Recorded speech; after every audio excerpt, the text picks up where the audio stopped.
తెనాలి రామకృష్ణుడు మరియు అతని పిల్లి. తెనాలి రామకృష్ణుడు విజయనగరం అనే చిన్న పట్టణంలో నివసిస్తూ ఉండేవాడు. ఆ పట్టణంలో ఎలుకలు చాలా ఉండేవి. ఒకరోజు రాజు అందరినీ సమావేశపరిచి ఎలుకలను తగ్గించడానికి తగిన చర్యలు తీసుకోవాలని నిర్ణయించారు. దానికోసం పౌరులు తమ ఇళ్లల్లో పిల్లులను ఉంచుకునేలా ప్రోత్సహించాలని ఒక మంత్రి సూచించారు.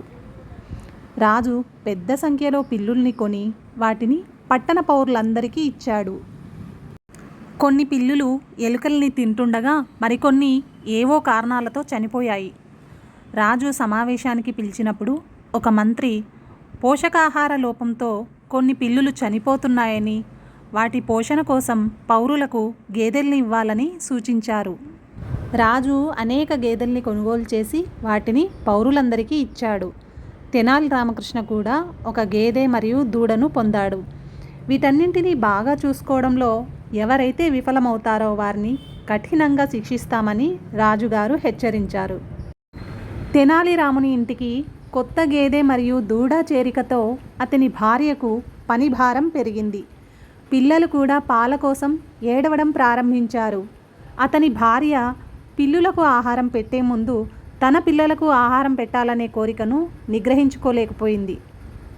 కానీ అదే సమయంలో పిల్లి సన్నగా ఉంటే రాజుగారికి కోపం వస్తుందేమో అని ఆమె భయపడింది. తెనాలి రాముడు దానికి ఒక మార్గాన్ని కనిపెట్టాడు. ఒకరోజు అతను పిల్లి ముందు వేడి పాలు ఉన్న సాసర్ను ఉంచాడు. పిల్లి పాలు తాగడానికి ప్రయత్నించగా దాని నాలుక కాలిపోయింది. దాంతో పిల్లి పాలు తాగలేకపోయింది. రెండో రోజు మూడో రోజు కూడా తెనాలి ఇలాగే చేశాడు.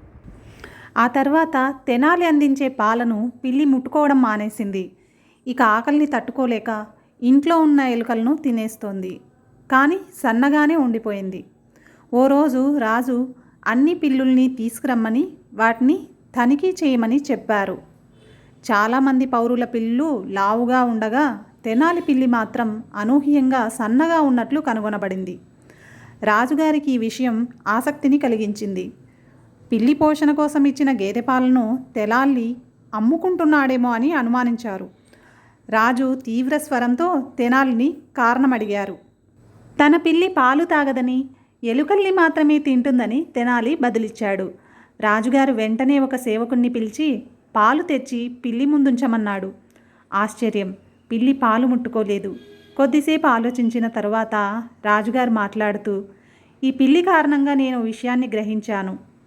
అసాధ్యమైన ప్రాజెక్టులపై డబ్బును ఖర్చు చేయడం వ్యర్థమని. ఇదండి ఇవాల్టి కథ. మరో మంచి కథతో నెక్స్ట్ వీడియోలో కలుసుకుందాం.